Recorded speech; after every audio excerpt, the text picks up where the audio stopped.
Hello my dear student, welcome in SS class. आज हम लोग देखेंगे बेटा केमिस्ट्री का अनसॉल्व्ड पेपर देखेंगे। इंटरमीडिएट केमिस्ट्री जैसा कि लिखा है, देख रहे हैं आप सब। सेट नंबर 1 है, कोड है CA 2023 का हम लोग करेंगे। और जैसा कि हम लोग जानते हैं कि इस बार सिलेबस कम हुआ है, तो जो सिलेबस से रिड्यूस हो गया है, हट गया है, उसके क्वेश्चन आपको इसमें नहीं मिलेंगे। उसकी जगह पर जो चैप्टर हैं सिलेबस में उसके क्वेश्चन को ला करके रखा गया है। ठीक है, तो क्वेश्चन नंबर जो 1 होता है ना, उसमें 6 पार्ट होते हैं और एक एक नंबर के सब होते हैं ऑप्शनल। तो हम लोग फर्स्ट से स्टार्ट करते हैं। ठीक है, जैसे यहाँ पर क्वेश्चन नंबर 1 का ये जो पार्ट है, इसमें लिखा है when iron is rusted it is, मतलब क्या होने वाला है। तो देख रहे हैं ऑप्शन नंबर 3 आपका यहाँ पर करेक्ट जा रहा। ऑक्सीडाइज होता है जब आयरन में रस्ट लगता है, आयरन में जंग लगता है।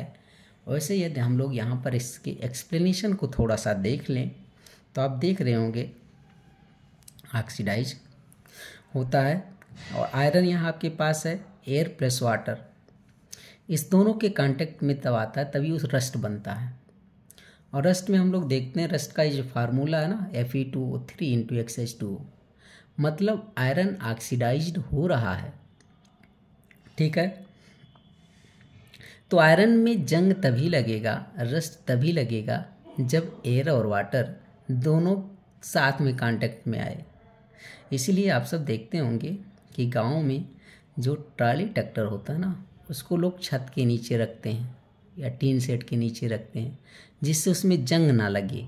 क्योंकि एयर तो मिलेगा उसको, लेकिन जब बारिश या नमी से उसको वाटर नहीं मिल पाएगा तब भी जंग नहीं लगेगा। मतलब इसमें से कोई एक हो तो आयरन में जंग नहीं लगेगा। ठीक है, मिला करके यहाँ पर देखेंगे तो आपका रस्ट का फार्मूला मिलने वाला है। नेक्स्ट हम लोग देखते हैं, ऑप्शन पर आते हैं। एक क्वेश्चन देख लीजिए आप सब। इन ये 200 gram solution of glucose with 10% mass percent, amount of glucose will be, कितना होने वाला है 20 ग्राम। और यहाँ पर हम लोग इसको एक्सप्लेन कर लेते हैं।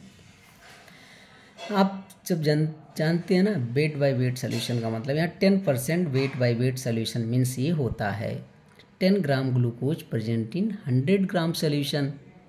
ठीक है, तो अब देखो बेटा 100 ग्राम में 10 ग्राम ग्लूकोज है तो 1 ग्राम में इतना ग्राम हो जाएगा, और 200 ग्राम में कितने ग्राम ग्लूकोज होगा, तो 20 ग्राम। यहाँ से हम लोगों को पता चल जाएगा। नेक्स्ट हम लोग थर्ड पर आ जाते हैं।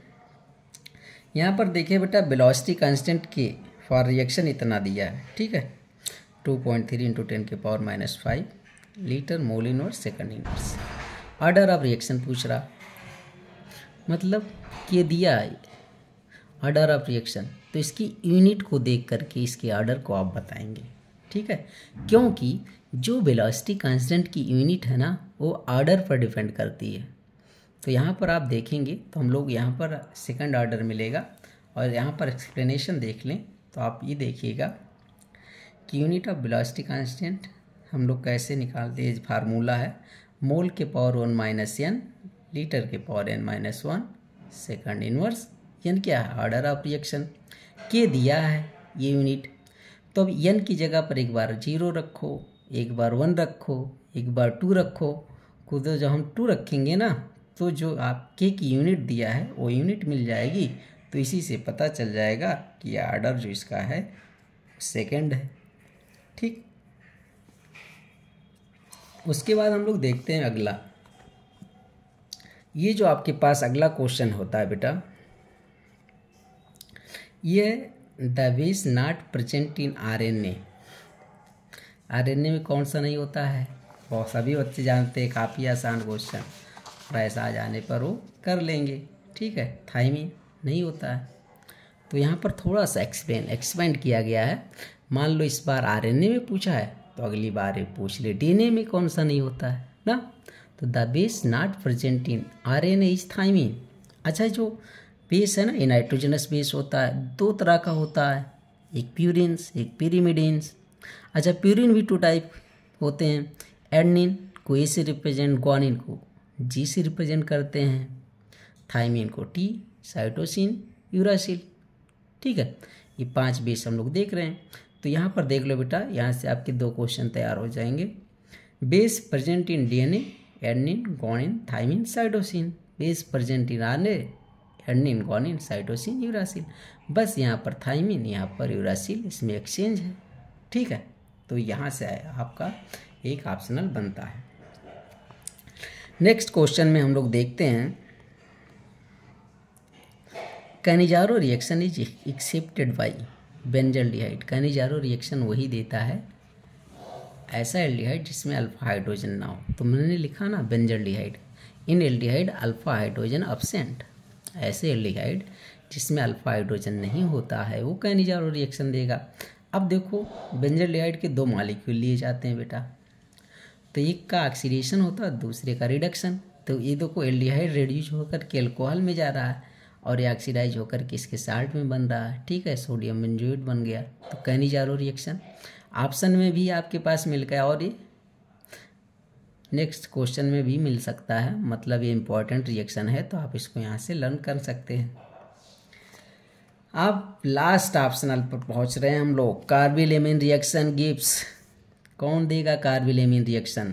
तो कार्बिल-एमीन रिएक्शन भैया प्राइमरी एमीन ही देता है। तो यहाँ पर आप देखोगे तो कार्बिल-एमीन रिएक्शन जो है वो यहाँ पर कार्बिल-एमीन रिएक्शन मेथिल-एमीन देगा।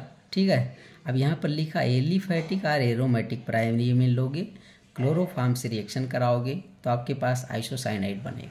ठीक है, यहाँ पर हम लोग एक ले लिए हैं RnH2 ना, क्लोरोफॉर्म RnC बन रहा है। ठीक है, तो ये कार्बिल-एमीन रिएक्शन है।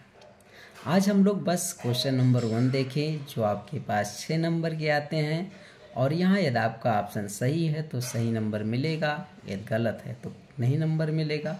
इसलिए ऑप्शनल क्वेश्चन बहुत इंपॉर्टेंट होते हैं। Thank you.